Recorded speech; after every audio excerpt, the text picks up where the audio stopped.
ইলিশ মাছের মাথা দিয়ে কুমড়োর তরকারিটা করার জন্য তেজপাতা আর জিরে সোমবার দিয়ে দিচ্ছি।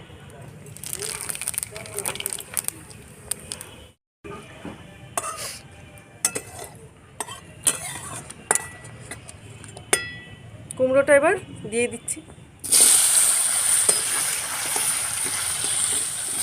কেটে রাখা কাঁচা লঙ্কাটা দিয়ে দিচ্ছি। লবণ দিয়ে দিলাম, 1 চামচ হলুদ দিচ্ছি। কুমড়োটা